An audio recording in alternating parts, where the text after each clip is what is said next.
कृष्ण की बांसुरी और बड़े गुलाम अली खान। रेडक्लिफ द्वारा खींची गई लकीरों के बावजूद पाकिस्तान के अनेक मंदिरों के खंडरों में कृष्ण की बांसुरी भले ही धीमी स्वर में बजी, मगर इस बार भी बजी। जन्माष्टमी का पर्व लाहौर के वच्छो वाली मंदिर, कृष्ण वाल्मीकि मंदिर, मुल्तान के आदित्य मंदिर, कटासराज के मंदिर व कराची के वरुण देव मंदिर व रावलपिंडी के कुछ मंदिरों में श्रद्धा के साथ मनाया गया। कराची के स्वामी नारायण मंदिर, रावलपिंडी के कृष्ण मंदिर, एबटाबाद के कृष्ण मंदिर, क्वेटा के इस्कॉन मंदिर जो कि 2007 में बना था, और कुछ अन्य मंदिरों में भी पूरे विधि विधान से पूजा अर्चना चली। 2 दिनों के लिए वहां हिंदू कर्मचारियों व अधिकारियों के लिए RH का भी प्रावधान रहा। दिलचस्प बात यह रही कि लाहौर, रावलपिंडी और मुल्तान में राधा कृष्ण की छोटी छोटी मूर्तियां और छोटी छोटी बांसुरियां खूब बिकी।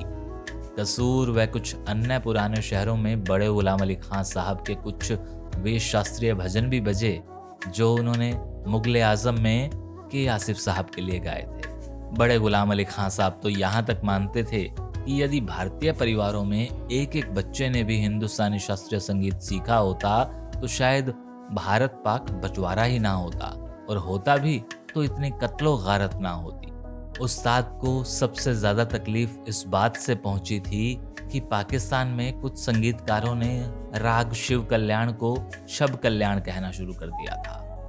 ध्रुपद, धमार और ठुमरी की जगह तराना, ख्याल, कव्वाली और गजल को तरजीह दी जाने लगी थी। बड़े खान का दम घुटने लगा था और एक बार तो कहने लगे थे, यार दम ही घुटना है तो ध्रुपद गाते गाते क्यों ना घुटे। और वह लाहौर छोड़कर ठुमरी की दुनिया में चले गए, यानी हिंदुस्तान। यह अलग बात है कि लाहौर में भी मेरा ठुमरी को उसका खोया हुआ सम्मान फिर से मिलने लगा था। संस्कृति के इस्लामीकरण का विरोध करने वालों में फैज सरीखे लोग खुलकर सामने आ गए।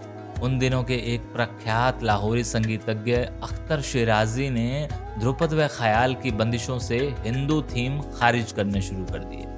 लफ्ज बदलने की मशक्कत हुई मगर बात बनी नहीं। इसके बावजूद उस्ताद हाफिज खां तलवंडी सरीखे कुछ संगीतकारों ने आलाप को अल्लाह, आप और ध्रुपद को इलाही रूहानियत से जोड़ने की मशक्कत की। बहरहाल विभाजन की पीड़ा संगीत व कला और साहित्य के क्षेत्र ने भी जमकर झेली। यह 1957 की बात है। उस दिन उन्होंने भारी मन से फैसला लिया था कि भारत लौट जाएंगे। उन्हें लगा था 1947 में अपनी जन्मभूमि लौटने का फैसला सही नहीं था। जब माटी की गंध खून से रंगी हो उसकी महक मुरझाने लगती है।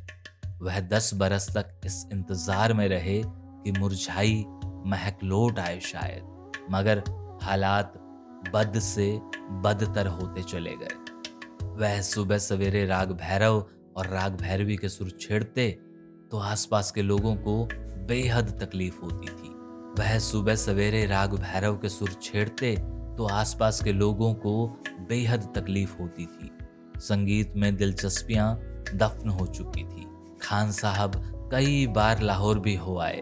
वहां मोची गेट की महफिलों में उन्हें विभाजन के समय कसूर लौटने पर खुश आमदीद तो कहा गया, मगर जब वह सांझे घरानों की बात करते और विष्णु दिगंबर पलुस्कर साहब को याद करते तो लोग बगलें झांकने लगते। धीरे धीरे खुला विरोध भी होने लगा। उस दिन वापस घर लौटे तो वह टूट से गए थे। वह कैसे भूल सकते थे कि उन्हें पटियाला घराने ने संगीत के सुरों में पिरोया था। वह ध्रुपद के बहराम खानी तत्वों से गहराई तक जुड़े हुए थे। उनके आलाप में जयपुर व ग्वालियर घराने का पुट भी मौजूद था। वह जब लाहौर की महफिलों में इन घरानों का जिक्र पूरे अदब के साथ करते तो उन्हें दबी जुबान से टोका जाता। 10 बरस किसी ढब काट लिए थे, लेकिन अब रहा नहीं गया और एक दिन चुपचाप फैसला ले लिया भारत वापसी का, और एक कार्यक्रम के बहाने बंबई आ गए।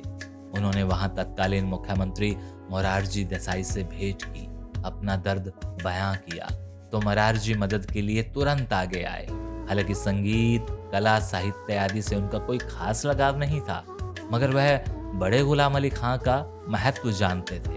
उन्होंने खान साहब की भारतीय नागरिकता की सारी औपचारिकताएं निजी दिलचस्पी के साथ पूरी करवाई और मालाबार हिल्स पर एक सरकारी बंगला भी मुहैया कराया। बड़े गुलाम अली खां को लगा मानो मुंह मांगी मुराद मिल गई। उन्हीं दिनों एक महफिल में उन्होंने कहा था, काश कि हर घर में एक बच्चे को शास्त्रीय संगीत की शिक्षा मिली होती। तो मैं यकीन से कह सकता हूँ कि अगर ऐसा होता तो भारत पाक बंटवारा कभी ना होता। कुछ दिन के बाद मालाबार हिल्स के उस सरकारी बंगले में उन्होंने अपना जन्मदिन योम वलादत के रूप में मनाया। बहुत सी अदबी व संगीत जगत की शख्सियतें मौजूद थी। जवान पीढ़ी के लोगों ने योम वलादत का मतलब पूछा तो बड़े खान ने समझाया कि जिस दिन किसी इंसान को वल्दियत यानी अपने बाप का नाम मिलता है, यानी जिस दिन वह पैदा होता है, उसी दिन को योम वलादत कहा जाता है। उस दिन बड़े खान ने अपने वालिद जनाब अली बख्श को भी याद किया। अली बख्श खां भी अपने समय के प्रख्यात संगीतकार थे। बड़े गुलाम अली खां को संगीत का माहौल तो घर पर ही मिला था, मगर सारंगी वादन और शास्त्रीय गायन का पहला सबक अपने चचा काले खां से मिला था। 21 वर्ष की उम्र में बड़े गुलाम अली खान बनारस चले गए थे, जहां वह राज दरबार की एक गायिका हीराबाई के साथ सारंगी बजाने लगे। वह अक्सर अपने उस्तादों के रूप में पटियाला घराने के उस्ताद अख्तर हुसैन खान और उस्ताद आशिक अली खान का जिक्र पूरे अदब के साथ करते।